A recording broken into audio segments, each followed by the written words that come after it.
Danny Segura for MMA Junkie. I'm here with Danielle Kelly, who returns to the grappling competition at ONE Fight Night 14 against Jessa Khan in a rematch. First of all, Danielle, how are you? And where are you right now? I know you're in your car, but are you in Singapore yet?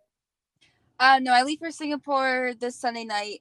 I just got done teaching. I did like a little private before I take another trip, a quick trip to LA before I leave. So I kind of had to like pile everything together. Nice. Those flights are pretty brutal, right? Like how many hours do you spend in a plane? To Singapore, it's a good like 22 hours. And then to LA from here, East Coast, it's like 6 hours.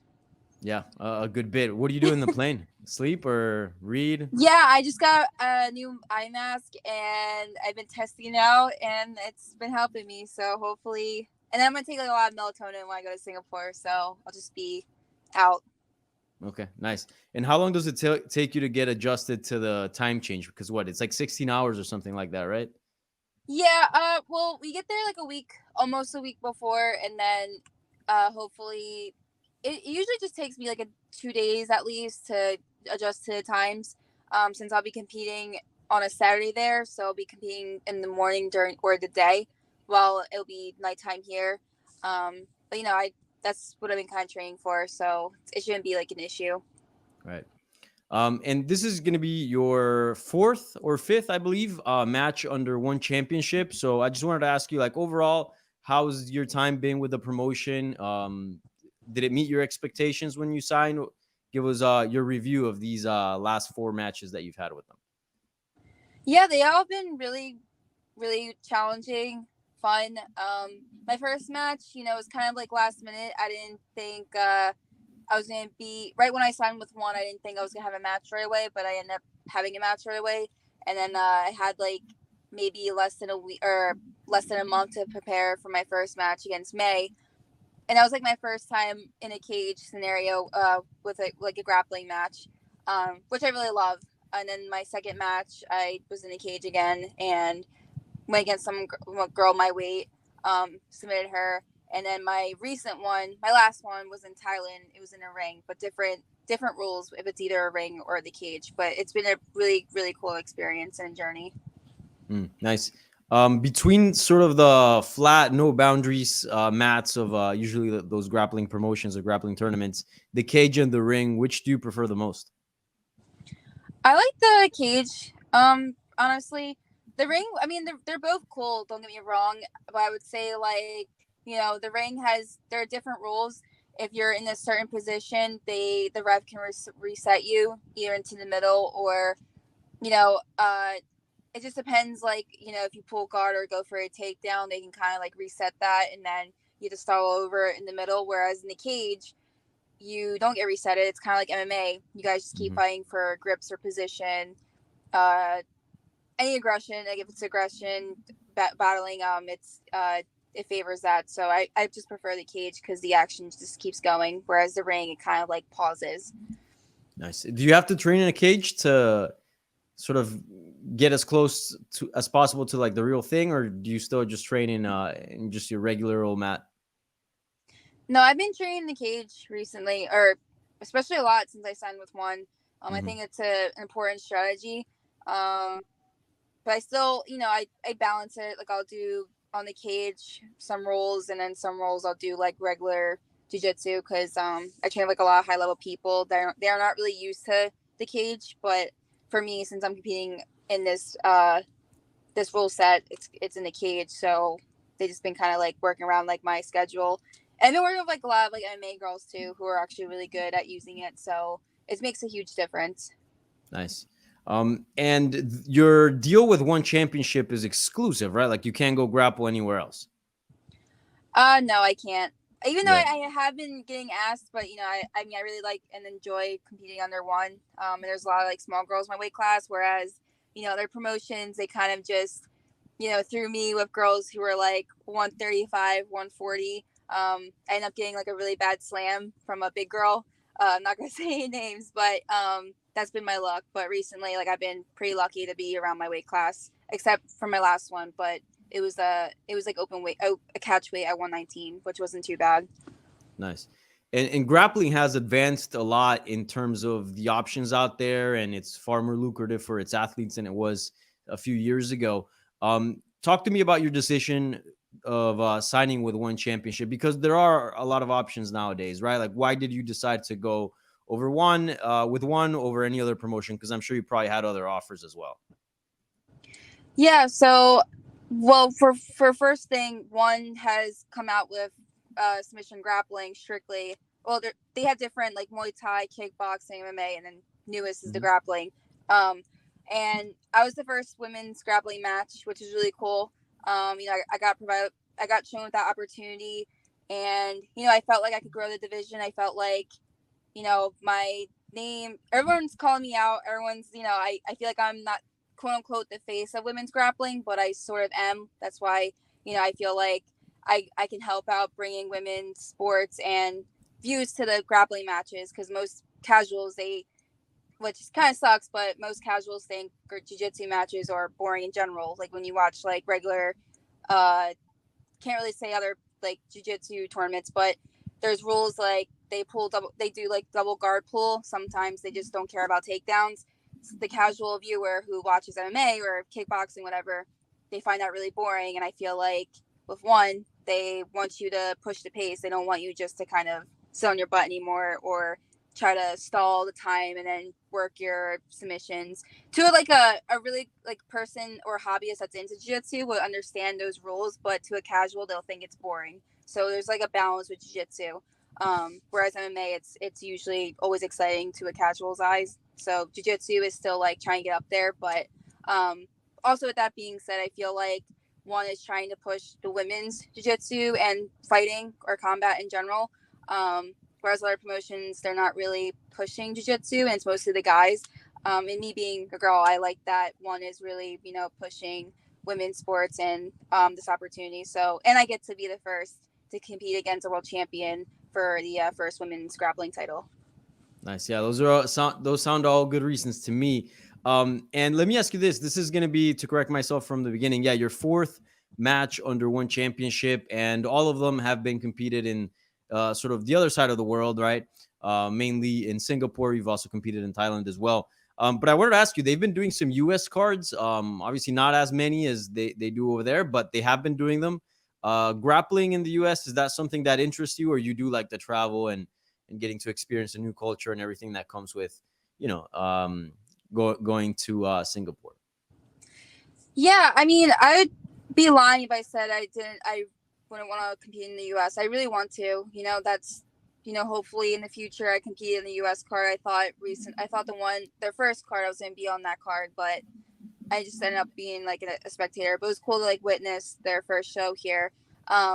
However, I do want to either compete like either in Philly or New York or Jersey as my first like U.S. event, and hopefully in the future I can compete in Japan, because that's been my dream. So hopefully, because I want my friends and my family to see me compete live. But I do also like traveling, so like there's a balance. But since all my matches recently have been 22 hours away. I would like to hopefully in the future compete for in the U.S. in the future. So, and Japan. Nice. And why Japan? Just any specific reason? I've always wanted to visit Japan. It's really beautiful, and me being kind of a nerd,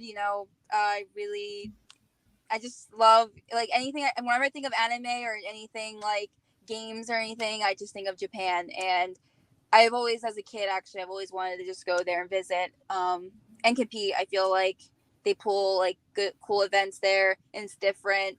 No other promotions really, do any events there, so it'd be really cool to kind of represent USA and Japan, and meet a lot of cool Japan people. And yeah, it's just a beautiful place. It's a huge place to explore, so it'd be cool one day to go there. Yeah. And now talking about your matchup against Jessa Khan, this is going to be a rematch. I believe, at least on your professional record, on what's online, this is going to be the third time that you have a rematch. And usually they haven't gone your way. Not to be Debbie Downer here, but talk to me. Does that motivate you, like knowing that perhaps some of the rematches that you've had in the past haven't gone your way, sort of to right or wrong here? Like, do you feel like this kind of thing motivates you, adds fuel to the fire?